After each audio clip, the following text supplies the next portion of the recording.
नमस्ते। आज म ताप्लेजुङ जिल्लाका तीनवटा राजनीतिक दलका युवा पङ्क्तिका नेतृत्वहरू, नेकपा एमाले जिल्ला कमिटी सदस्य सन्तोष पर्साई, नेकपा नेपाल कम्युनिस्ट पार्टी एकीकृत समाजवादीका सचिव मोहन नेउपाने र नेकपा माओवादी केन्द्रका जिल्ला समन्वय समितिका सदस्य प्रजेन हाङवाङसँग कुराकानी गर्दैछु। ताप्लेजुङको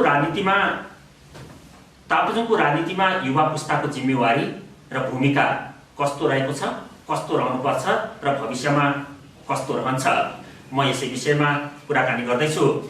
संयोगले आज तीनैजना अतिथिहरू अविवाहित राजनीतिमा क्रियाशील व्यक्तित्वहरू पर्नुभएछ। त्यसैले पनि म यसै सन्दर्भबाट कुराकानी गर्छु। सबैभन्दा पहिला तीनैजना अतिथिहरूलाई कार्यक्रममा स्वागत छ। धन्यवाद। मैले भनिहालेँ यसैबाट कुरा गर्छु भनेर। सन्तोष सर, किन बिहा नगर्नुभएको अहिलेसम्म? बिए गर्ने भन्ने योजनामै हो म। अब अघिल्लो साल बिए गर्ने भन्ने प्लानमा थिएँ, तर अब मेरो परिवारमा हजुरबा बित्नुभयो। त्यसले गर्दा अहिले हामी जुठो बारेको अवस्थामा छौँ। अब अर्को साल बिहेको योजना छ सर। गर्ने नि, बिहे त गर्नुपर्छ नि, यो एउटा प्रक्रिया हो, समाजको नियम हो होइन। अब अहिले के छ भने बुढाबुढी भएपछि घरमा दुईजना मात्रै रहने स्थिति छ, छोराछोरीको टुङ्गो हुँदैन, अरूको टुङ्गो हुँदैन। त्यसो हुँदा एकजना जीवनसाथी चाहिन्छ नि सर। गर्ने हो बिहे, किन नगर्ने र? मोहन सर पनि बिहे त गर्नुहुन्छ होला? बिहे गरिन्छ, तर कहिले पनि टुङ्गो छैन। अहिलेसम्म सामाजिक काम गर्दै त्यतातिर सोचिएको पनि छैन, समयले पनि भ्या छैन। अब ट्याक्कै यतिखेर भन्ने प्लान छैन। अब गरिन्छ होला भन्ने लागिरहेछ र मनमनमा चाहिँ कहिले कहिले अब त बिहानी पनि नगर्ने कि भन्ने पनि आइरहेको छ।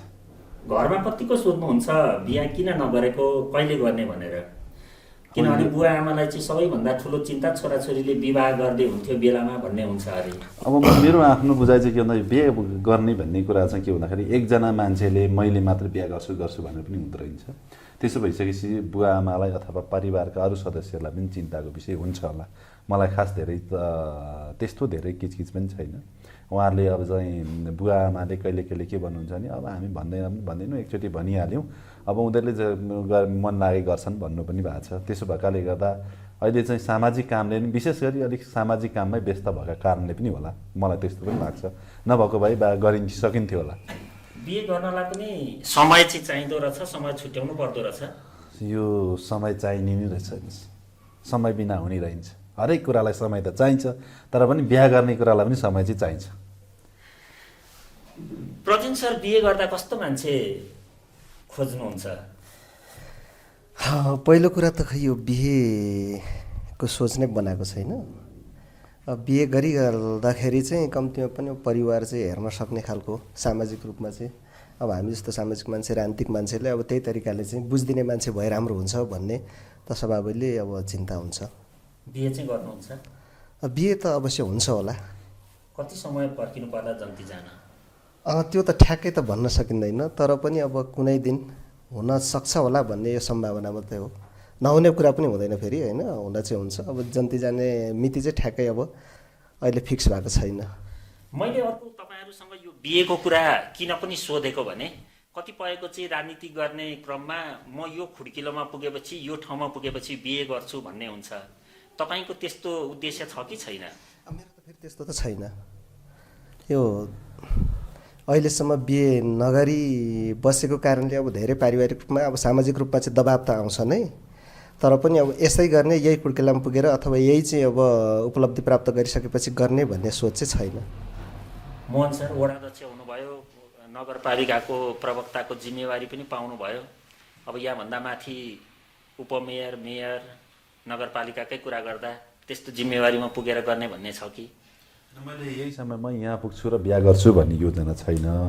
मेरो चाहिँ आफ्नो के मात्रै हो नि, अब यो हामीले पहिले भनिन्थ्यो, अहिले त्यो ठिकै हो कि जस्तो पनि लाग्यो।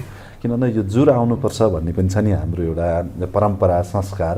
त्यसो भएपछि त्यसले पनि हो कि भन्ने, र अर्को कुरा मलाई लाग्यो चाहिँ बिहा गर्छु भनेर एकजनाले भने मात्रै पनि हुँदो रहेछ। त्यो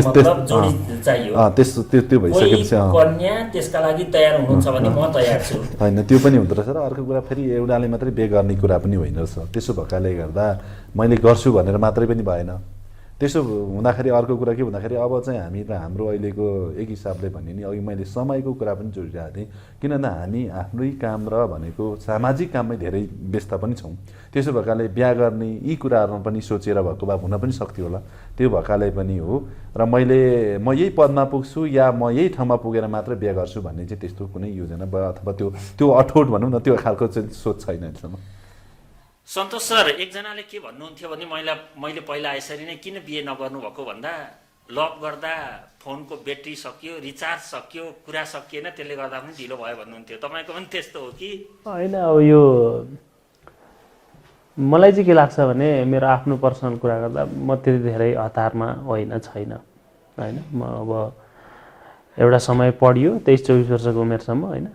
त्यस पछाडि अब यहाँ अब त्यो युवा समितिको अध्यक्ष भएर आइयो। अब ठिकै भएको हो भन्ने लाग्छ मलाई त्यो कथा चाहिँ पछायो होइन, गर्न नमिल्ने समय भयो भन्ने छैन। आम रूपमा हेर्दाखेरि हामीलाई के बुझ्छन् भने होइन अलि उमेर भएकै होला भन्ने लाग्छ होइन, तर ठिकै हो भन्छु म चाहिँ मेरो दृष्टिकोणबाट। कतिपयको चाहिँ बेलुका बोल्दा बोल्दै आवाजले सिरप फाड्छ, बिहे हुँदैन भन्ने पनि हुन्छ नि। त्यो यस्तो हो। अब म त फोनमा धेरै बोल्न मन पराउने मान्छे नै होइन केही कुरामा पनि अब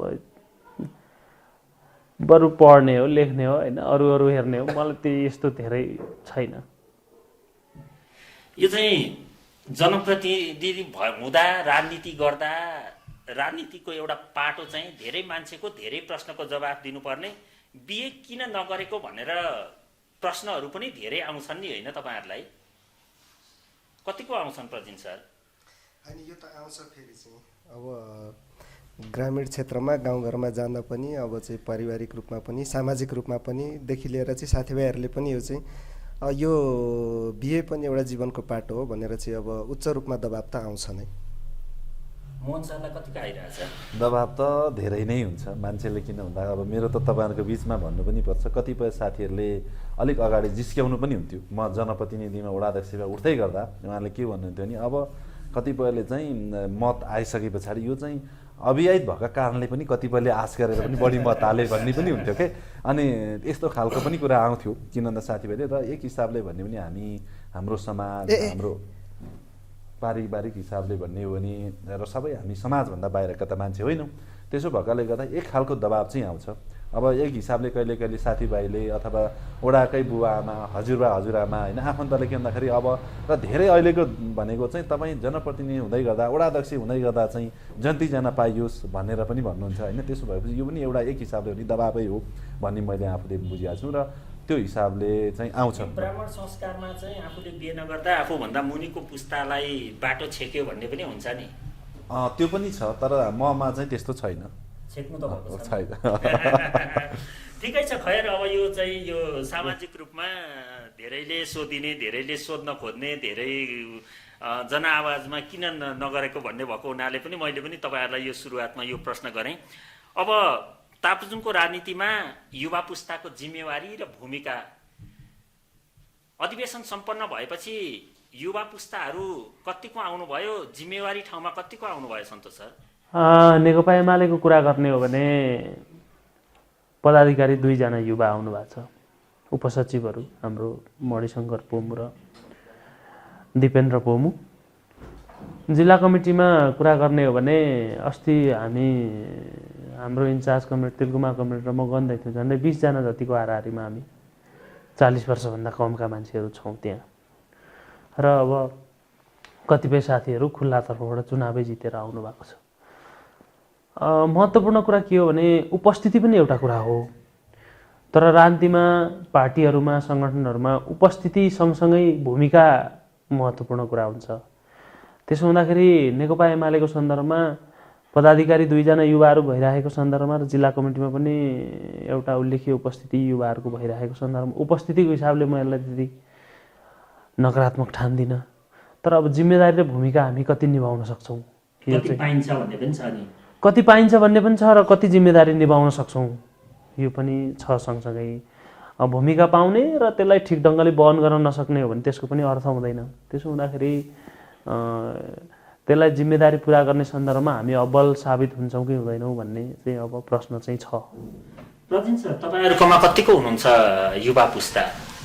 पहिलाको पुस्ता अलिकति उमेर ढल्किँदै गयो, दिनानुदिन उमेर त 24 घण्टा बित्दा बढ्दै जान्छ। नयाँ कतिको थपिनु भएको छ, कस्तो अवस्था छ? यो चाहिँ हाम्रो माओवादी पार्टीभित्र चाहिँ अहिले विशेष गरेर अब हिजो त केही नेताहरू हुनुहुन्थ्यो, तर यो चाहिँ नेकपा बनिसकेपछि र त्यस पछाडिको विभाजन हुँदाखेरि हाम्रा केही सिनियर लिडरहरू अथवा चाहिँ उमेरले पनि हिजो राजनीतिक रूपमा पनि अलि सिनियर लिडरहरू चाहिँ अहिले अब त्यो एउटा प्रक्रियामा नेकपा एमालेसँग रहनुभयो, उहाँहरू त्यतातिर जानुभयो। त्यो भइसकेपछि स्वाभाविकले अहिले हाम्रो पार्टी चाहिँ नयाँ जेनेरेसन अथवा युवा पुस्ताहरूले नै चाहिँ नेतृत्व गरिरहेको छ। पछिल्लो पटक हामीले हेऱ्यौँ, अहिले हाम्रो जिल्ला समन्वय समिति त छैन, हाम्रो पार्टी त्यो त चाहिँ आधिकारिक रूपमा छैन र त्यो चाहिँ कार्यकारी पनि छैन। तर चाहिँ पालिका कमिटीमा हेर्दाखेरि हाम्रो चाहिँ जम्मा एउटा पालिका बराबर चाहिँ 7 जना पदाधिकारी छन्। त्यो हेर्दाखेरि चाहिँ यो 9वटा स्थानीय तहमा हेर्दाखेरि 90% जति नै चाहिँ हाम्रो चाहिँ 40 वर्ष मुनिका युवाहरू चाहिँ अहिले राजनीतिक नेतृत्वमा छन्। 90%? मलाई लाग्छ मोटामोटी ठ्याक्कै त छैन डाटा, तर मलाई लाग्छ यसो मेरो हिसाबमा चाहिँ 90% भन्दा बढी नै अझै हुनुपर्छ 40 वर्षभन्दा मुनिका चाहिँ नेतृत्व तहमा। भनेपछि भूमिका पनि उहाँहरूकै छ। अब अहिले त स्वाभाविकले चाहिँ अब राजनीतिक रूपमा चाहिँ जिम्मेवारी लिइसकेपछि भूमिका त उहाँहरूकै हुनुपर्छ पनि, हुन्छ पनि। तर अब त्यो भर्खर अहिले चाहिँ अब कति 2-3 महिना पनि भएको छैन, हाम्रो मङ्सिर 11 गते नै भयो। त्यसो गर्दा अहिले त्यो ठ्याक्कै भूमिका चाहिँ देखाउन सक्ने स्थितिमा चाहिँ छैनन्, तर भूमिका चाहिँ उहाँहरूकै हुनेछ। अब तपाईँहरूको त अधिवेशन त भएको छैन, जति एमालेबाट फुटेर आउनुभयो, अरूबाट अलिअलि घुलमिल हुनुभयो होला, त्यही समूह हुनुहुन्छ होइन? अब तपाईँ आफै सचिव हुनुहुन्छ, युवा पुस्ता नै जिम्मेवारी ठाउँमै हुनुहुन्छ, भूमिका चाहिँ कतिको दिइराख्नु भएको छ, कतिको पाइराख्नु भएको छ? अहिले हाम्रो पार्टी भन्ने हो भने हामी नयाँ पार्टीको रूपमा विस्तार गर्ने क्रममा छौँ। भनेपछि हाम्रो विस्तार भनेको पार्टी सङ्गठन विस्तार हो, पार्टीका सदस्यता विस्तारको कुरामा छ। र हामी जो चाहिँ अहिले पार्टीको सिङ्गो नेतृत्व नै भन्ने भने हाम्रो युवा पुस्तामा छ। युवा पुस्ता भनेको हामीले यसलाई पनि हेर्नुपर्छ। अब हामी युवाको उमेर कति भन्ने कुरालाई चाहिँ एउटा होला होइन। त्यसो भएपछि हामीले भन्ने भने हाम्रो नेतृत्व नै हामी युवामा धेर्छौँ। त्यसो भएपछि हामी युवा पुस्तामै अगाडि छौँ। हामीले युवा पुस्तामै आएपछि उहाँहरूको भूमिकै बढी हुने भयो।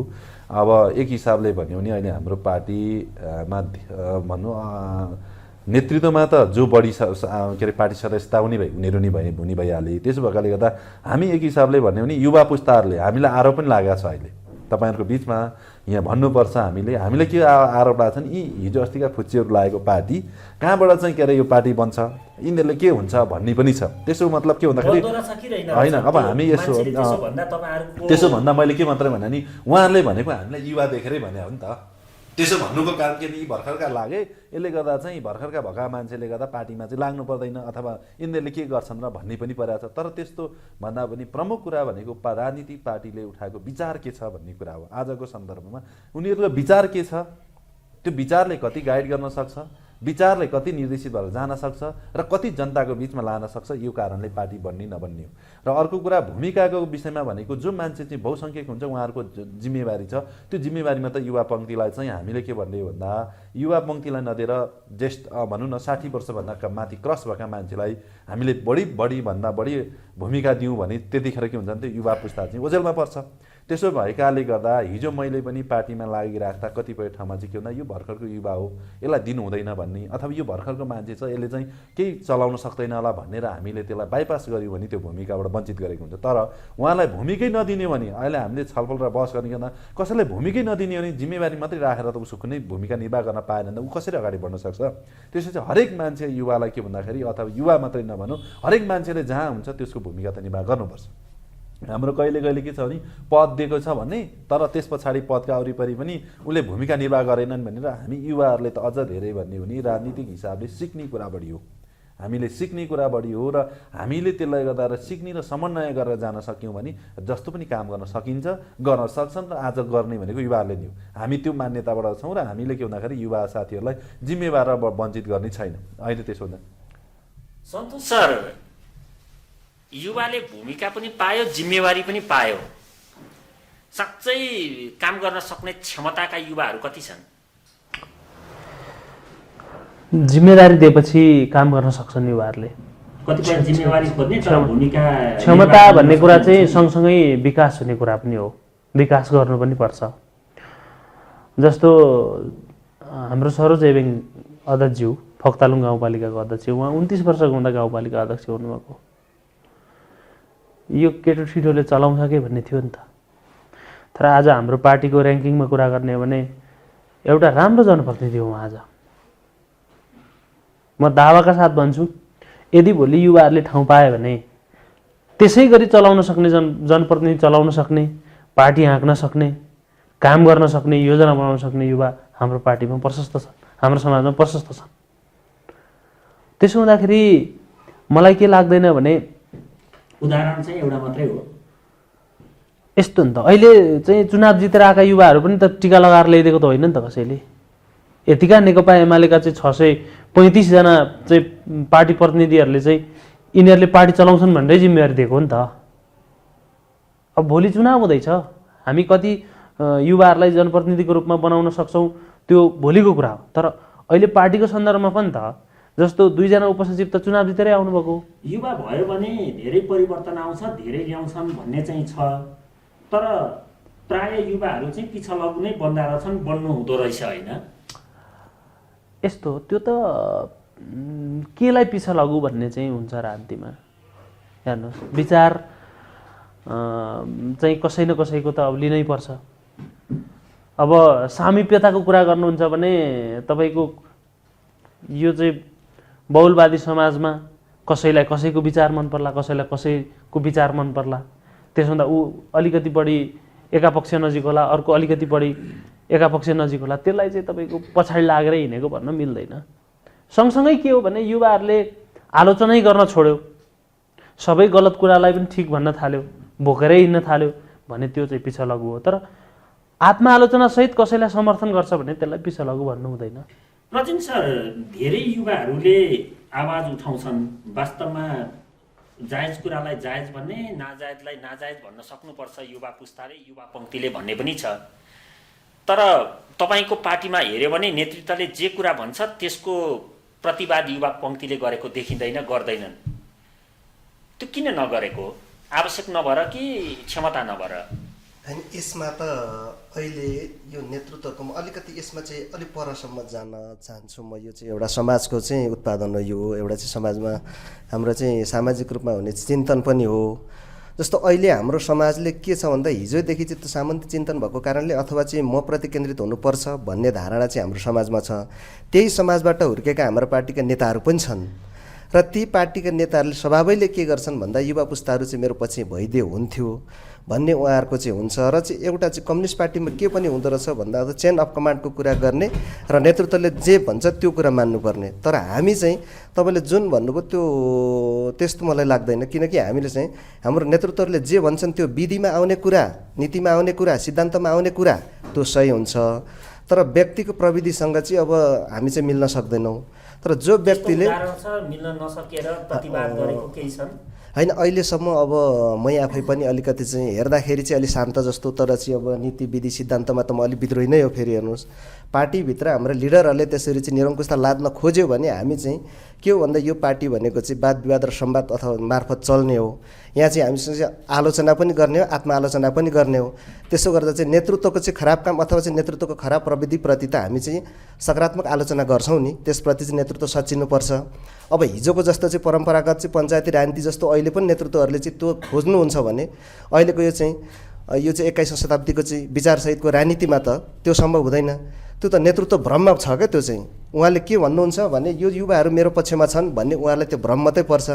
ल त्यो लास्ट रूपमा चाहिँ टर्निङ पोइन्ट कहाँ हो त्यो ठाउँमा चाहिँ फेरि त्यो युवाहरूले चाहिँ साथ दिन सक्दैन। त्यसो गर्दाखेरि हाम्रा नेतृत्वहरूप्रति मैले पनि अब मेरो नेता भनौँ होइन, तपाईँहरूले चाहिँ अब व्यक्तिगत रूपमा भन्नुपर्दाखेरि अब मैले माओवादीको नेता ताप्लेजुङमा मानेको भनेको एउटा चाहिँ हाम्रो केन्द्रीय नेता खेलप्रसाद बुढा छेत्री पराग नै हो। उहाँसँग पनि विचारप्रति प्रवृत्तिप्रति मैले चाहिँ छलफल गरेको छु।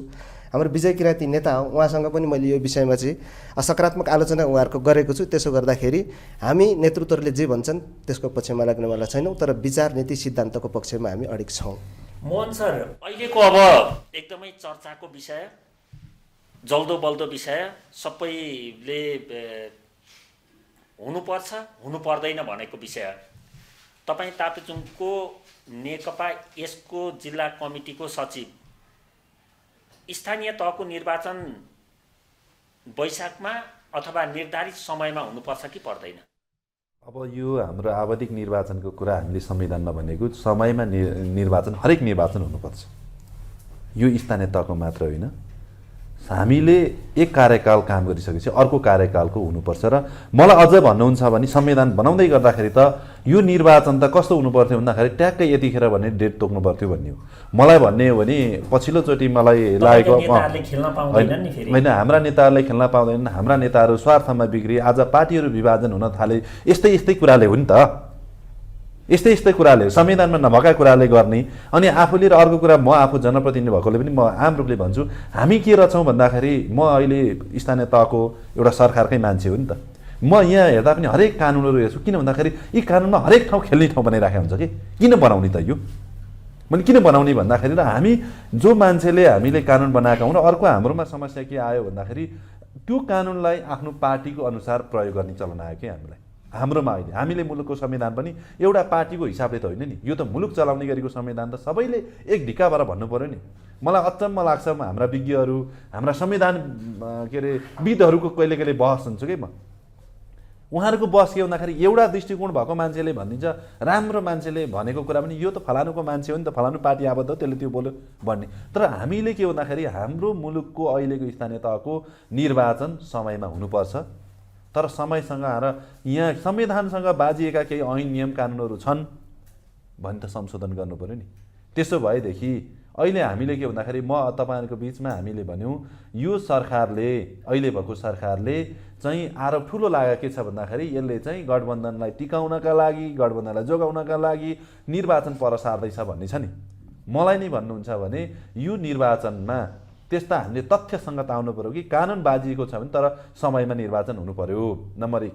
नम्बर 2, अहिलेको हाम्रो निर्वाचन नहुनुपर्ने कारण के त भन्दा तपाईँले भने जस्तो हाम्रै पार्टी भनौँ न, पार्टी फुटेको छ, सानो छ, जित्दैन कि भने हामी चुनाव जित्न र हार्नका लागि मात्रै पार्टी बनाएको त होइन। हामीले पार्टी बनाएको चुनावमा हार्न र जित्नका लागि मात्रै होइन। र अर्को कुरा, अहिले हामीले नबनाउने हो भने सानो पार्टी छ भने 6 महिना पछाडि गयो भने त उही त हुने हो नि, कति हुने र बढी त। त्यसो भइसकेपछि हामीले त अहिले हेर्नुपर्ने के जरुर छ भन्दा समयमा हरेक निर्वाचनहरू हुनुपर्छ। अब हामीले भन्दाखेरि उहाँको मतमा तपाईँको के धारणा छ? होइन, उहाँको मतप्रति मेरो चाहिँ समर्थन नै छ। अब विधिगत रूपमा संविधानले जे बोलेको छ त्यसलाई चाहिँ अब केन्द्रित गरेर चाहिँ अब स्थानीय तहको, प्रदेशको, सङ्घको चुनाव गर्ने सवालमा त अब धेरै बहस गरिरहने कुरा पनि भएन। अहिले चाहिँ अलिकति यहाँ चाहिँ बुद्धिजीवीहरू, राजनीतिक विश्लेषकहरूले अलि धेरै चाहिँ अब सामाजिक सञ्जालमा अथवा चाहिँ राजनीतिक बहसहरूलाई चाहिँ अगाडि बढाएका देखिन्छन्। तर संविधानले जे निर्धारण गरेको छ त्यो विषयलाई चाहिँ टेकेर अगाडि बढ्दाखेरि कसैले त्यस्तो कुरा गर्दा त फेरि अहिले नै चुनाव भयो, वैशाखमै चुनाव भयो भने त भएको पनि रित्तिने अवस्था छ, त्यही भएर डराउँछन् भन्ने पनि छ नि।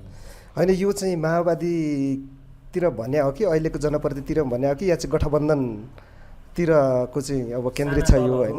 अलि डराइराखेका छन् भनेको होला कि सायद। होइन, मलाई लाग्छ त्यो राजनीतिक रूपमा चाहिँ अब सानो ठुलो त भन्न पाइँदैन भन्ने छ, तर पनि त्यो खालको डर हो कि भन्ने पनि छ नि। होइन, अब जोसँग जनमत कम छ अब उसले त स्वाभाविक रूपमा हार्नुपर्छ, यो लोकतन्त्र हो। लोकतन्त्रमा जनताले जसलाई जिताउँछन् त्यो त मान्नु पर्यो। तर चाहिँ अब एमाले ठुलो छ भन्दैमा उसैले सबै जित्छ भन्ने मनोविज्ञान, काङ्ग्रेस ठुलो छ भन्दैमा उसैले सबै जित्छ भन्ने मनोविज्ञान, माओवादी सानो छ भन्दैमा हार्ने मनोविज्ञान, र चाहिँ अरू दलहरू चाहिँ सानो छ भन्दैमा चाहिँ हार्ने मनोविज्ञान, यो साझा मनोविज्ञान त हो, तर त्यो नहुन सक्छ। जनताले जसलाई अब स्थानीय तहको चुनावमा त चाहिँ अब हल्ला सुनिन्छ, कतिपय चाहिँ व्यक्ति हेरेर पनि भोट हाल्छन् भन्ने पनि छ।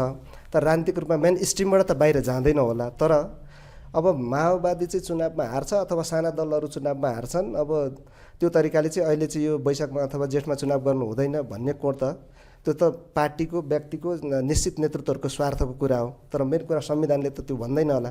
त्यसो गर्दा संविधानले जे कुरा निर्धारण गरेको छ हो संविधान अनुकूल हुनु पर्यो। सन्तोष सर, यत्रो गठबन्धन छ, अरू दलहरू एकातिर छन्, तपाईँको पार्टीलाई चाहिँ फेरि चुनाव त्यो पनि स्थानीय तहको पनि होइन, संसदको पनि चाहियो, प्रदेशको पनि चाहियो, विघटन गरेर पनि चाहियो। किन यत्रो लडाको मचाएको, किन यत्रो चुनावका लागि लडाइँ गरेको? यो पछिल्लो समय स्थानीय तहको निर्वाचनको सन्दर्भमा 2-3वटा बहसहरू छन्।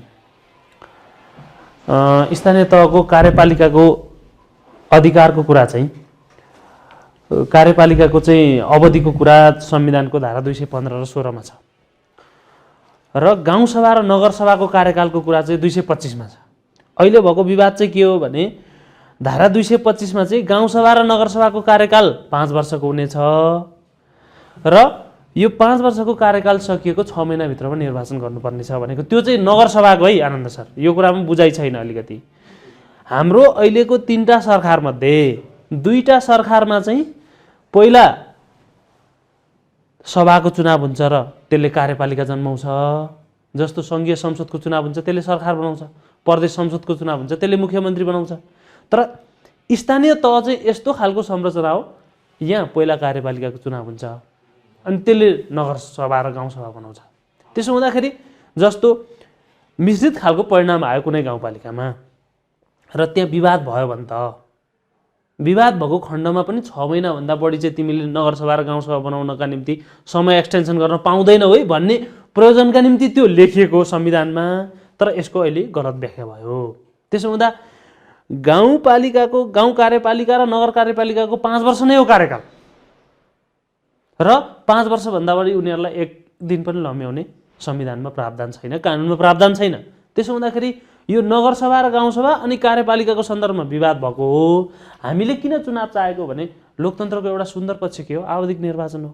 आवधिक निर्वाचन त प्रत्येक 5 वर्षमा हुन्छ, प्रत्येक 5 वर्षमा हुन्छ। तहको हकमा त ठिकै हो, तर तपाईको पार्टीलाई त संसदको पनि कहिले 2-3 पटक विघटन गर्दैछ। यस्तो अब त्यो सन्दर्भमा संसद विघटन गर्ने कुरा म आज पनि भन्छु, म त्यो कदमसँग असहमत हो। त्यही भएर नै हामीले आन्दोलन गर्यौँ। तपाईको चाहिँ यो असंवैधानिक काम भयो भन्यौँ, सर्वोच्चले असंवैधानिक भयो भनेर 2 चोटि उल्टाइदियो। अब यसको मतलब चाहिँ के हो भने फेरि तपाईहरु किन त्यही पार्टीमा बसिराख्नु भएको छ त? प्रश्न त छन् नि त। यदि नेतृत्व करेक्सन गर्नुपर्छ भने पार्टी छोडेर हुँदैन नि। जस्तो म तपाईलाई एउटा उदाहरण दिन्छु, सुनाउँछु। चीनमा सांस्कृतिक क्रान्ति हुँदाखेरि सबैभन्दा बढी चाहिँ अपमान गरिएको नेता हो देङ सियाओपिङ। गद्दार देङ सियाओपिङ भनेर भनियो उहाँलाई। यदि देङले चिनिया कम्युनिस्ट पार्टी छोडेर हिँड्ने काम गर्नुभएको भए पछि 80 को दशकमा आएर जुन आजको चीन बनेको छ त्यो चीन बनाउने मान्छे पनि देङ सियाओपिङ। उहाँले योगदान गर्न पाउनुहुन्न थियो। नेतृत्वहरूलाई करेक्सन गर्ने हो, गल्ती गरेको छ भने सच्याउने हो, सुधार्ने हो। सङ्घर्ष भनेको त्यही त हो नि। त्यसो हुँदाखेरि जेठमा चुनाव हुन्छ, स्थानीय तहको चुनाव हुन्छ, गर्नुपर्छ नि।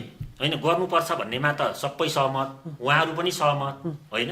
गर्नुपर्छ, आवधिक निर्वाचन समयमा गर्नुपर्छ उहाँहरूले पनि भनिसक्नु भयो। हुन्छ कि हुँदैन मात्रै सोधेको मैले। हुन्छ मोहन सर हुन्छ? अहिले म हुन्छ भन्ने आधार देखिन। किन देखिन भन्दा म पहिलो कुरा तपाईको बीचमा के भन्छु भन्दा हामीले 74 सालको निर्वाचनलाई हेरौँ। 74 सालमा कुनै पार्टीले निर्वाचन चाहिँ गर्नु हुँदैन भन्ने त थिएन। त्यतिखेर पनि सरकारले 3 चरणमा निर्वाचन गरे। किन 3 गरे त? स्थानीय तहकै 3वटा चरणमा निर्वाचन भयो।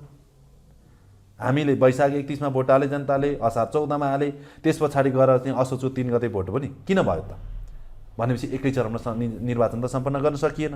र अर्को कुरा मेरो के असहमत हो यहाँ भने 3 चरणमा गरेर 6 महिना अघि पछि निर्वाचन गर्ने अनि 6 महिनाको लागि एकैचोटि गोलटोल गरेर 13 मिति एकैचोटि सकिन्छ भन्न मिल्छ? म यो कुरामा चाहिँ मेरो व्यक्तिगत रूपले भन्नुहुन्छ मेरो सहमत छैन। किन छैन भन्दा कम्तीमा 5 वर्ष हो भने त ऊ निर्वाचित भएको 5 वर्षमा मान्नु पर्यो नि त। सन्तोषले असहमत जनाउनु होइन मैले के भन्दाखेरि उहाँले भने जस्तो उहाँको असहमत राख्न सक्ने आफ्नो आफ्नो दृष्टिकोण हो। ऊ निर्वाचित भएको 5 वर्ष हुन पाउने कि नपाउने त? त्यसो भए आजको प्रश्न त उठाउनुपर्छ। हामीले के लेखौँ भन्दा त्यसो भए संविधान यदि हामीले संविधान कार्यान्वयन गर्दै जाँदाखेरि असोज 2 सम्म जानु पर्छ होइन, असोज 2 सम्म मैले भनिरहेको छैन। त्यसो भए हिजो हामीले यो परिस्थितिमा ल्यायौँ। अहिले भन्ने हो भने असोजमा 2 पछाडि निर्वाचित भएका जनप्रतिनिधिलाई त जेठै 5 गते चाहिँ म्याच सक्यो भन्दा त एक हिसाबले तपाईँ हामी आफै भनौँ त्योभन्दा अगाडि चाहिँ उसलाई भन्न पाउने कि नपाउने त भन्दा अहिलेसम्म मलाई प्रश्न भन्नु पऱ्यो कि अघि म त के को पक्षमा हो यदि भने मलाई राम्रो थाहा हुन्थ्यो निर्वाचित भएको फलानु मितिमा तिम्रो म्याच सकिन्छ भनेर हुनु पर्यो नि। त्यो त संविधानमै छ होइन, 5 वर्ष भनिसकेका छ नि त। हामीले 5 वर्ष आज बस गर्दैछौँ कि यो स्थानीय सरकारको निर्वाचन सम्बन्धी ऐन 2073 बनाएर त्यसलाई संशोधन गर्ने क्रममा यो म्याच चाहिँ कति मान्ने भन्ने विवाद भयो क्या पार्लियामेन्टमा, संसदमा, सङ्घीय संसदमा विवाद भइसकेपछि सबै राजनीतिक दलहरूको बिचमा त्यतिखेर जेठ 5 लाई कट अफ डेट मान्ने होइन, यो पनि उहाँले भनेको होइन, यो त ऐनमा व्यवस्था भएको कुरा होइन। ऐनमा भएको होइन, जस्तो हामीले वैशाखमा पनि निर्वाचन गऱ्यौँ, असोजमा पनि निर्वाचन गऱ्यौँ। अब 5 वर्षको कार्यकाल त मान्नुपर्छ एउटा अवस्थालाई त। त्यसो हुँदाखेरि सबै दलहरूको बिचमा के सहमति भयो भने जेठ 5 लाई कट अफ डेट मानौँ, 5 वर्ष पुगेको मानौँ र त्योभन्दा 2 महिना अगावै निर्वाचन गरौँ भनेर कानुनमा हामीले त्यतिखेर व्यवस्था गऱ्यौँ। अब फैसला प्रतिनिधि सरले गरिदिनु न यो उहाँले भनेको। त्यसो भएदेखि म एउटा कुरामा केमा सहमत हो आज भने नि, यदि जेठ 5 गतेको 2 महिना भनेको त्यही कानुनभन्दा चैतमै चुनाव गर्नु पर्यो नि त। हो, सुन्नु होइन, चुनाव घोषणा गर्नु भएको थियो होइन, उहाँले सरकार गयो हेर्नुहोस्, यो गठबन्धनले त फागुनमा चुनाव गर्नु पर्यो नि त। त्यसो भएपछि एउटा कुरा त्यो उहाँले भने जस्तो मलाई के लाग्छ भने हामीले यो के अरे 5 सकिने गरेको म्याच चाहिँ जेठ 5 गते सकिन्छ भन्ने यो अहिलेको सरकारले राजनीति सहमति भएको विषय होइन मलाई जहाँसम्म लाग्छ मेरो कुरा। त्यसपछि के भन्दाखेरि निर्वाचन आयोगले चाहिँ यसलाई तिनटैलाई ल्याएर त्यहाँ राखेको हेर्नुहोस् र त्यही निर्वाचन आयोग मैले भन्यो अहिले सरकारले त किन भन्दाखेरि अहिलेको स्थितिमा हामीले भन्दैछौँ चुनाव हुने कि नहुने भन्दा अहिले नै भनौँ आजको भोलि मैले त अघि भन्दैछु यो पार्टी मेरै पार्टी भनौँ न सानो भएका कारणले निर्वाचन चाहिँ सारौँ भन्ने कुरामा म पक्षमा छैन। म के पक्षमा छ भन्दाखेरि अहिले भएको कुरा के मात्रै हो भन्दा हामी सानो हो यसलाई ठुलोलाई केही आपत्ति छैन। हामी त भन्ने हो नि हाम्रो पार्टी त 1 वर्षै नपुगिकन चुनावमा जाँदैछौँ। हामी त कति जित्छौँ कति हार्छौँ भने देशभरि सत्ता नखारौँ त्यो पनि आपत्तिको विषय भएन। विषयवस्तु के मात्रै हो भन्दा हामी किन पार्टी फुटेर लाग्यौँ, आज हामी जनताको बिचमा जाँदैछौँ भन्दैछौँ किन अनि सुन्नु अनि त्यसपछि म जोड्दैछु एकैछिन। त्यस पछाडि उहाँले भने जस्तो हामी लाग्यौँ र यो निर्वाचनबाट भागिहाल्छन् भन्ने होइन। त्यसो भएकाले गर्दा त हामीले भन्दैछौँ मैले भने संविधान विघटन गरे पछाडि हामी पार्टी फुट्या हो नि त। त्यसो भएपछि यो संविधान चाहिँ प्रधानमन्त्रीले विघटन गर्ने अथवा संसद विघटन गर्ने अधिकार छ कि छैन भन्दाखेरि यो कानुनी हिसाबले त छैन, फैसला आइसक्यो।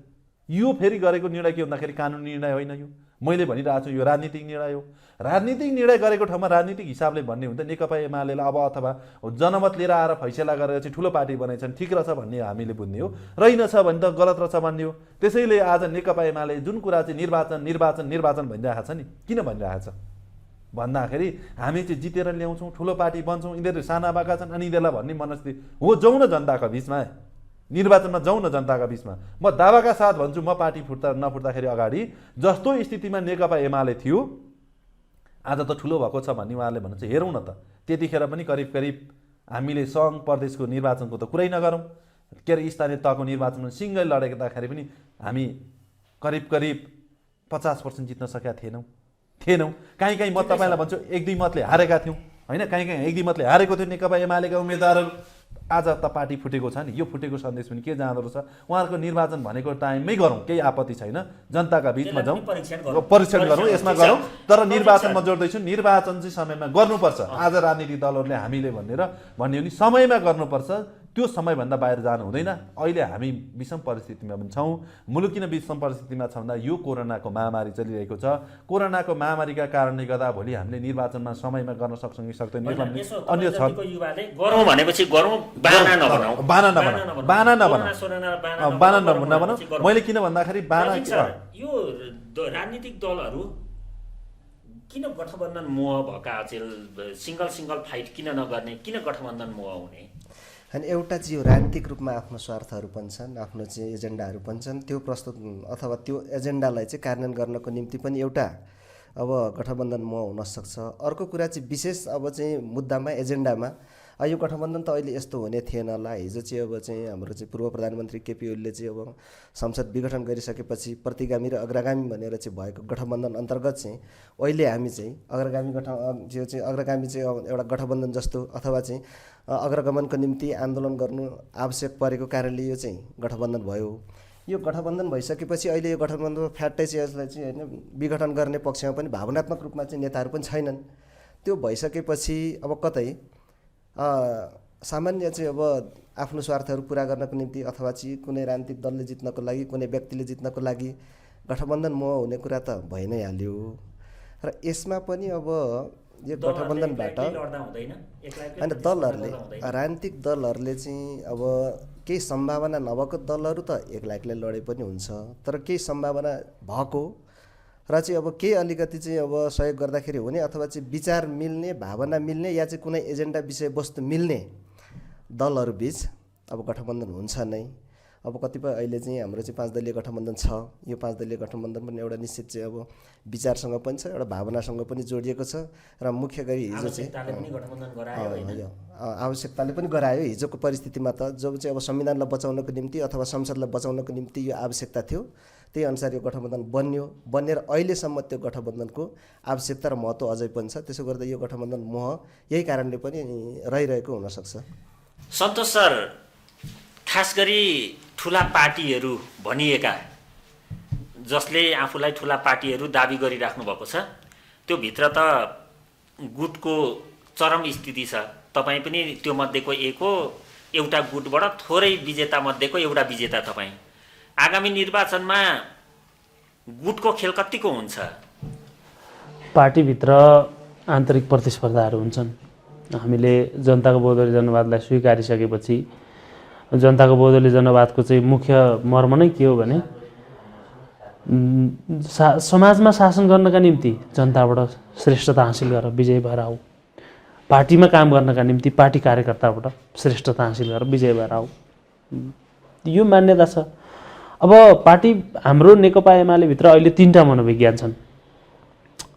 एउटा हिजो चाहिँ संसद विघटन भइरहँदा अध्यक्ष केपी ओलीलाई साथ दिएको समूह, अर्को एकता प्रक्रियामा पार्टी विभाजन हुँदा सोधेको जिल्ला कमिटी सदस्य त जित्नुभयो, तपाईँ जस्ता युवाहरू अब संसदीय फाँटमा पनि कतै ठाउँ पाउनुहुन्छ कि साइड लाग्नुहुन्छ? होइन, अब त्यो त पार्टीले हेरेर जिम्मेदारी दिने कुरा हो।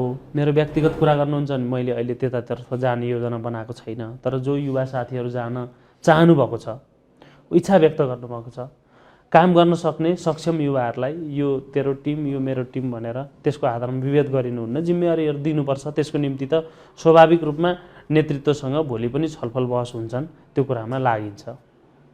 सम्भावना कतिको छ? सम्भावना छ। अब म आउने निर्वाचनमा एमालेको तर्फबाट निकै थुप्रै युवाहरू चाहिँ चुनाव मैदानमा उत्रिन्छन् भन्नेमै छ। अब अहिलेको सन्दर्भमा तल वडादेखि जिल्लासम्म एक खालको युवा पङ्क्ति आएको पनि छ। त्यसो हुँदा त्यसले नै मुख्य रूपमा चाहिँ अब स्थानीय सत्ताको पनि नेतृत्व गर्छ भन्ने छ। अब सङ्घ र प्रदेशको सन्दर्भमा अहिले नै युवाहरूको सम्भावना अलिक कम देख्छु मैले। र अब टिमको सन्दर्भमा पार्टीभित्र कुरा गर्नुहुन्छ भने हामी विपक्षीहरूसँग कम्पिटिसन गर्न गइरहँदाखेरि नेकपा एमाले एउटा विषम परिस्थितिमा छ अहिले। अब यतिका गुट चाहिँ टिमहरू लागेर चाहिँ एउटा गठबन्धन बनाएर चाहिँ कसरी एमाले हराउने भन्ने मिसनमा छ अहिले। हामीले त यतिखेर त पार्टीलाई त एक मना एकताका साथ एक ढिक्का बनाएर पार्टीभित्रको एउटा युनिमस अन्डरस्ट्यान्डिङ कायम गरेर विपक्षीहरूसँग जानुपर्छ। त्यसले मात्रै एमालेको अस्तित्व रक्षा गर्न हामीलाई सहज हुन्छ। हामी भित्रैमा चाहिँ बुझाइमा फरक भयो, विषयवस्तुमा फरक भयो, कसैले हेपिएको ह्युमिलेसन भएको महसुस गर्यो भने त कसरी हामी विपक्षीसँग ठिक ढङ्गले लड्न सक्छौँ र सक्दैनौँ नि त। मोहन सर, युवा नेतृत्वको हिसाबले युवाहरूको अहिलेको अवस्थाको हिसाबले अरू पार्टीमा युवा पुस्ताका कमजोरी के हुन्? तपाईँको पार्टीमा युवा पुस्ताको बलियो पक्ष के हो? अरू पार्टीमा युवा पुस्ताको कमजोरी भन्दा पनि आज हामीले देख्दा सिनारियो हेर्ने हो भने ताप्लेजुङ जिल्लामा हामी युवाहरूको विषयमा जुन बहस गर्दैछौँ, हिजोको इतिहासलाई आज र भोलि हेर्दाखेरि युवाहरूले नै नेतृत्व गरेको देख्छु म। किन भन्दा हिजो पनि केही हाम्रा अग्रजहरू युवाहरू नै हुनुहुन्थ्यो, नेतृत्व गर्नुभयो। आज पनि र अरू मेरो पार्टी र अरू पार्टीमा के कमजोरी र भन्ने हो भने अहिले हामीले ट्याक्कै यो मेरो पार्टीमा सबल पक्ष छ, यो दुर्बल पक्ष छ भन्ने स्थितिमा छैन। किन छैन भन्दा हामी पार्टी भर्खरै बनाउँदैछौँ, 1 वर्ष पनि भइसकेका छैन र हामीले अरू पार्टीहरूको जस्तो लामो गरी हामीले चाहिँ फरक छौँ भनेर भन्न पनि सकेका छैनौँ। त्यसपछि आज हामी पार्टीमै भन्दैछौँ। अघिदेखि हामीले भन्ने बहस गर्दाखेरि हामीले युवाहरूको मुद्दालाई लिएर जाँदा आज हामीले जिम्मेवारीमा सँगसँगै पुर्याउनु र राजनीतिक पार्टीहरूको हाम्रो म एक हिसाबले पार्टीको सचिव भएपछि पार्टीको कुरा हो। किन भन्दाखेरि युवा भनेपछि म आए पनि मैले युवाको चाहिँ पार्टीको पदमा बस्ने, तर युवाको भावना अनुसार काम गरिनँ भने मैले बसेको कुनै अर्थ छैन। त्यसो भएकाले गर्दा आज आम रूपले भन्ने हो भने हाम्रो मुलुकले कस्तो गति लिन्छ, हामीले बनाएको संविधानमा कस्तो गति लिन्छ, अहिले भनेका जस्तो तपाईँले हामीले सरकारले कसरी गति लिन्छ, यी सँगसँगै पार्टीहरू चलिरहेछन् होइन। त्यसो भएकाले गर्दा त्यहाँ आउँदाखेरि हामीले भन्यो नि, म त एक हिसाबले भने राजनीतिसँग युवाहरू अहिले पछिल्लो केही अलिअलि देखिन्छ, तर पनि के भन्दाखेरि त्यो अधिवेशनमा त्यो चाहिँ के अरे भेलामा आमसभामा यसै आँखाले मात्रै छैन। तर आम रूपले भन्ने हो नि युवाहरू राजनीतिभन्दा अलिक टाढा हुँदै जान्छ। किन भन्दा हामीले भन्दैछौँ हाम्रा हरेक कुराहरू युवाका चाहना भावना त्योसँग गाँसेका अरू विषयहरू छन् नि, त्यो कुरालाई मुलुकले राज्यले सम्बोधन गर्न सकेन भने बिस्तारै युवाहरू पलायन हुने देखिन्छ। किन देखिन्छ भन्दाखेरि युवाहरूको जुन हामीले चाहिँ भन्यौँ हामीले चाहिँ मुलुकमै बसेर काम गर्ने वातावरण भएन, मुलुकमै बसेर रोजगारीको अवसर भएन भने त बाहिर जानु परिस्थितिले गर्दा आज हाम्रो देशको मुलुकको कुरा गर्ने हो भने अधिकांश हाम्रा युवा साथीहरू कहाँ हुनुहुन्छ भन्दाखेरि तेस्रो मुलुक खाडीतिर हुनुहुन्छ। त्यसो भइसके पछाडि हामीले के भन्दाखेरि आज मुलुकमा चाहिँ र गाउँमा हेर्न जाने हो भने पनि एकछिन मैले अघि भने नि अधिवेशन इत्यादिमा भेला बैठकमा अलिअलि भेला भएको त देखिएला, तर के भइरहेछ भने आम रूपले भन्ने भने आज कुनै कमिटीमा बसिया छ 3 महिना नभइकन ऊ पासपोर्ट पैसा विदेश जानुपर्ने स्थिति छ। यो कुरालाई हामी राजनीतिक पार्टीहरूले चाहिँ सम्बोधन गर्ने गरीको कार्यक्रम बनाएर ल्याउन सकेनौँ भने अब चाहिँ यो हाम्रो युवाहरूले नेतृत्वमा आउँछन् भने देखिँदैन। किन देखिँदैन भन्दा तपाईँले नै दिनुभएको तथ्याङ्क अनुसार 90% बढी युवाहरू नेतृत्वमा माओवादीमा छन् होइन? छन्। पार्टीले त एकदमै ऊर्जा दिनुपर्ने, के कुरामा कमजोरी भएको छ? किन ऊर्जावान हुन नसकेको होला कि ऊर्जामय छ कि होइन? मैले यो विषयमा त अघि पनि भने यो मङ्सिर 11 गते पछाडिको युवाहरूको नेतृत्व त्यहाँ आइपुगेको हो। त्यसो गर्दा अहिले मङ्सिर पुस माघ 3 महिना मात्रै हुँदैछ। अहिले उहाँले देखिने बेला पनि भएको छैन र अहिले तर देखाउने सवालमा चाहिँ हाम्रो साथीहरू लागिराख्नु भएको छ। जस्तो म आफै पनि 8 त्रिवेणीमा छु, म आफै पनि लागिरहेको छु। फक्ताङलुङमा देखिराख्नु भएको छ मुक्ति लाबुङ, उहाँ चाहिँ खटिरहनु भएको छ, कुदिरहनु भएको छ, घर घर पुगिराख्नु भएको छ। तर युवाहरू राजनीतिमा फेरि चाहिँ आयो भन्दैमा चाहिँ अब पुरै राजनीतिमा चाहिँ अब क्रान्ति नै हुने भन्ने त हुँदैन। किन भन्दा हाम्रो मानसिकता हाम्रो चिन्तन चाहिँ फेरि चाहिँ त्यही अघिल्लो पुस्ताको नेतृत्वहरूबाट चाहिँ निर्देशित छ। त्यसो गर्दाखेरि चाहिँ अहिले उहाँहरूबाट चाहिँ विचार लिने, उहाँहरूबाट चाहिँ निर्देशन लिने, यसले गर्दा पनि चाहिँ युवाहरूले आफ्नो स्वविवेक प्रयोग गर्न सकिरहेको छैनन् र गर्ने स्थितिमा पनि अहिले पुगिसकेको छैनन्, किनकि समय हामीले अझै बाँकी छ। र यो हाम्रो 2 वर्ष कार्यकालमा यी युवाहरूले पक्कै एउटा त देखाउँछन् नै होला भन्ने मेरो अपेक्षा छ। तर त्यो इनकेस देखाउन सक्नु भएन भने हामी फेरि चाहिँ नेतृत्वको चाहिँ यो चाहिँ दबाबमा रहन्छौँ। त्यो कारणले हामीले आफ्नो क्षमता प्रदर्शन गर्न सक्दैनौँ। त्यसकारण राजनीतिमा स्वतन्त्र रूपमा छोडिदियो भने, राजनीतिमा चाहिँ जो उसको जिम्मेवारी छ त्यो अनुसार उसको भूमिका खेल्न दियो भने केही सकारात्मक रूपमा परिवर्तन गर्छ नै। तर यो युवाहरूबाट पनि अहिले मेरो आफ्नो चाहिँ धारणा अहिलेका युवाहरूले पनि त्यत्रो सट्टै चाहिँ क्रान्ति नै गर्ने, परिवर्तन नै गर्ने हो जस्तो चाहिँ मलाई लाग्दैन। किनकि हाम्रो चिन्तन नै अहिलेसम्म के छ भन्दा हिजोको पुस्ताबाट चाहिँ कसरी चाहिँ राजनीति अगाडि बढेको छ भन्ने निर्देशित छ। त्यो अन्तिममा अब हामीसँग खालि 4 मिनट मात्रै समय छ। सन्तोष सर, मैले अघि मोहन सरलाई नै सोधेको प्रश्न तपाईँलाई पनि सोधेँ। अरू पार्टीका युवाको कमजोरी र तपाईँका पार्टीका युवाको सबल पक्ष के हो?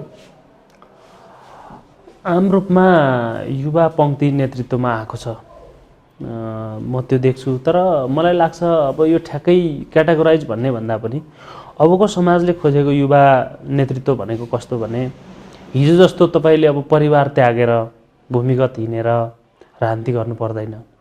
तपाईँ आफ्नो उत्पादनमा निर्भर रहेर राज्यलाई कर तिर्दै तपाईँले अब राजनीति गर्न सक्नुहुन्छ। तपाईँले 6 महिना राजनीति गरेर 6 महिना उत्पादनको काममा जोडिन सक्नुहुन्छ। त्यो परिस्थिति आज हाम्रा अग्रजहरूले सिर्जना गरिदिएका छन्। र आम रूपमा के देखिन्छ भने युवाहरूमा समाजलाई बुझ्ने दृष्टिकोण, अध्ययन गर्ने र कसरी चाहिँ योजना बनाएर अगाडि जाने भन्ने कुरा चाहिँ आम राजनीतिक दलका युवाहरूमा त्यो कुरा कम छ। मान्छेको बुझाइ के छ, सब कहीँ बिकेन भने राजनीति गर्न आउँछ भन्छ आज युवाहरूलाई मान्छे। हामीले बदल्नुपर्ने कुरा यही हो। फेरि तपाईँ एउटा कुरा के हो भने तपाईँ असल मान्छेहरूले शासन गरेनन् भने खराबबाट शासित हुन तपाईँ तयार हुनुपर्छ। त्यसो हुँदा समाजका योग्य मान्छेहरू, समाजमा राम्रो काम गर्ने मान्छेहरू राजनीतिमा स्थापित हुनुपर्छ, गर्नुपर्छ। तर आज आम नेपाली समाजको बुझाइ के छ, कहीँ बिकेन भने यो के गर्छ, राजनीति गर्छ भन्ने बुझाइ छ युवाहरूप्रतिको दृष्टिकोण। त्यसो हुँदा मुख्य गरेर बदल्नुपर्ने कुरा यो आज। हुन्छ प्रजिन सर, छोटोमा भनिदिनुहोस् न, अघि तपाईँले छस्सै भन्नुभएको थियो अब हाम्रो समाजमा युवा यसले चाहिँ गर्ला है भनेर उसलाई हेरेर उसलाई नेतृत्व गर्ने ठाउँमा पुर्याउने समयका लागि कति समय पर्खिनु पर्ला कि मान्छेले पार्टी नै कति समयसम्म हेर्छ?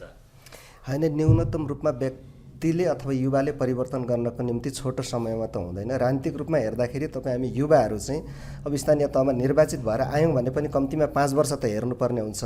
तर यही 5 वर्षबाट पनि भनेको अहिलेसम्म त हाम्रो संस्कार कस्तो छ भने पार्टी हेर्ने, पार्टीलाई भोट हाल्ने संस्कार छ। व्यक्ति युवा, त्यो युवामा पनि काम गर्न सक्ने युवा हेर्ने दिन कहिले आउँछ?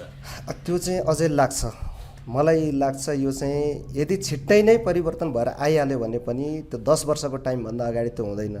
किनकि त्यतिन्जेलमा चाहिँ केही समय पनि परिवर्तन हुन्छ र चाहिँ युवाहरूको चेतनामा पनि परिवर्तन भयो भने मात्रै, नत्र हिजोको चाहिँ सामन्ती चिन्तन हाम्रो युवाहरूमा अहिलेसम्म पनि आइपुगेको छ। प्लस म तपाईँ अलिकति यो युवा राजनीति र चाहिँ यो परिवर्तन अथवा चाहिँ यो क्रान्तिको सवालमा म थोरै के जोड्न चाहन्छु भने अहिले स्थानीय तहको चुनाव भएर आयो, पहिलोचोटि यो संहिताको कार्यान्वयन हुँदैछ अथवा यसले चाहिँ केही त्यत्रो उपलब्धि दिन सकेन। तर म प्रदेश सरकार हेर्छु, प्रदेश सरकार पनि पहिलो प्र्याक्टिसमा चाहिँ यहाँबाट पनि त्यत्रो उपलब्धि हुन सकेन। त्यहाँ केही नयाँ अनुहारहरू पनि छन्, युवाहरू पनि छन्, तर उहाँहरूले पनि खासै परिवर्तन दिन सक्नु भएन। र चाहिँ हामीसँग प्रतिनिधि अथवा चाहिँ केन्द्रीय सरकार छ, त्यहाँबाट पनि चाहिँ हिजोको परम्पराभन्दा बाहिर अथवा चाहिँ नयाँ केही ट्रेन्ड दिन सक्नु भएको छैन। अहिले पछिल्लोचोटि त म केही मन्त्रीहरूको चाहिँ काम हेर्छु, उहाँहरू त चाहिँ अब हामी चाहिँ गणतन्त्रमा छौँ, लोकतन्त्रमा छौँ भन्छौँ, आशलाग्दो देखिएन। अहिले चाहिँ अब है कसैले चाहिँ अलिकति गाली बेइज्जती गर्ने, अलि हप्काउने, ठुल्ठुलो कुरा गर्ने, यो त चाहिँ हामीले खोजेको क्रान्ति होइन, हामीले खोजेको परिवर्तन यो त होइन। तर अब मलाई के लाग्छ भने केन्द्रीय सरकारले अथवा चाहिँ प्रतिनिधि सभाले चाहिँ निश्चित नियम कानुनहरू बनाइदिने र चाहिँ कृषिसँग जोड्ने, उत्पादनसँग जोड्ने र युवाहरू अहिले चाहिँ युवा पुस्ताहरू चाहिँ राजनीतिमा आउने तर व्यवसायसँग नजोडिने भन्ने। कस्तो युवा चाहिँ व्यवसायमा जोडिने, अब कुन खाले काममा चाहिँ जोडिने, कृषि उत्पादनसँग छैन अथवा चाहिँ आम्दानीको स्रोतहरूसँग छैन, निश्चित त्यो चाहिँ अब बजारमा बसेर गरिने चाहिँ अब सिधा भाषामा भन्दा यो ठेकापट्टामा लाग्ने अथवा निर्माण व्यवसायमा चाहिँ लाग्ने, यसलाई मात्रै युवाहरूले चाहिँ एउटा चाहिँ पेसाको रूपमा रोज्ने, यो चाहिँ सजिलो तरिकाले चाहिँ पैसा कमाउने जस्तो देखिने। तर त्यो भित्रको कथा व्यथा त फेरि आफ्नै होला, त्यस्तो देखिन्छ। तर अबको स्थानीय तहका चुनावमा अथवा चाहिँ प्रदेशमा र सङ्घमा काम गर्दाखेरि चाहिँ विशेष गरेर चाहिँ कृषि क्षेत्रमा चाहिँ उत्पादनसँग जोडिएको हरेक युवाहरूलाई चाहिँ त्यहाँ जोडिएको र जो त्यो उत्पादनसँग जोडिएको अथवा चाहिँ हामी भन्छौँ अहिले चाहिँ कृषि क्षेत्रभन्दा बाहिरबाट चाहिँ हामीले चाहिँ युवाहरूको भविष्य र राजनीति खोज्यौँ भने त्यो सम्भव अलिक चाहिँ असम्भव होला जस्तो लाग्छ। सम्भव छैन। अन्तिममा छोटोमा भनिदिनुहोस् न, अस्ति एकजनाले भन्नुहुन्थ्यो नयाँ नेतृत्व, त्यो खालका जुझारु मान्छेहरू आउनुपर्छ भने पार्टीहरूको चुनाव चिन्ह परिवर्तन गर्नुपर्छ भनेर, युवाहरूलाई पनि सक्षम युवाहरूलाई ल्याउन पनि त्यस्तै अवस्था हो? पार्टी चुनाव चिन्ह भन्ने मात्रै त होइन, युवा नयाँ र युवाको बिचमा प्रतिस्पर्धा युवा आउने भयो। मैले के बुझ्छु भन्दा युवा र अलिक ज्येष्ठ मान्छेको बिचमा प्रतिस्पर्धा गर्ने भने युवा आउने हो। त्यो पनि हामीले हेर्दाखेरि त्यो ठाउँका मतदाता कति शिक्षित छन् अथवा कति साक्षर छन्, कति शिक्षित छन् भन्ने कुरा पनि हो। किन भन्दा जहाँ बुढाबुढाको प्रतिस्पर्धा त्यो भन्दैको राम्रो आउँछ र कतिपय भन्ने भने चाहिँ हाम्रो पार्टी भनेको चाहिँ के भन्दाखेरि मैले भन्ने गरेको छु अझै 20 वर्ष जति लाग्छ होला भन्छु म चाहिँ। किन भन्दा हाम्रो मुलुकको साक्षरता इत्यादि कुरा हेर्दा र महत्त्वपूर्ण कुरा त मैले हिजो पनि भन्दा हामी पनि भोट माग्दा हिजो किनभने सुई तपाईँहरू 7 वटा चिन्हमा छाप लाउनुहोस् है बिग्रिन्छ भन्थ्यो के। तर जो मान्छे सक्षम भए उनीहरू मान्छे छानी अन्ताले। अब हाम्रो अहिलेको साक्षरता, अहिलेको मतदाता हेर्ने र अहिलेको कुरालाई हेर्ने हो भने अब 20 वर्ष जति भयो भने चाहिँ मान्छेलाई छानी योग्य भएका मान्छेहरू आउँछन् होला भन्ने लाग्छ मलाई। हाम्रो अहिलेको मतदातालाई हेर्ने र साक्षरताको कुरालाई हेर्ने हो भने त्यसो भएकाले गर्दा अर्को कुरा हामीले यो युवा नै युवा भन्ने अलिकति यसको बारेमा पनि परिभाषित गर्नु जरुर छ होइन। ठिकै छ। अब हामीले यसलाई त अब 60 वर्ष क्रस भएका पनि युवा भन्छौँ होइन। तर अर्को कुरा हामीले भए पनि अघि भन्यौँ हामी युवाहरूले पनि धेरै कुरा सिक्नुपर्ने जरुर छ र यो अर्को चाहिँ सिकेर चाहिँ हामीले राजनीतिमा अहिले के आइरहेको छ भने राजनीतिमा पद लिने, पद लिइसकेपछि अरू अरू व्यवसाय नदेखिने हिसाबले र कानुनलाई चाहिँ आफ्नो हातमा लिने खालको एउटा मनोविज्ञान छ। यो कुरालाई चेन्ज गर्नु जरुर छ हामीले। हस्, हामीलाई समय दिनुभयो, तिनैजनालाई धेरै धेरै धन्यवाद।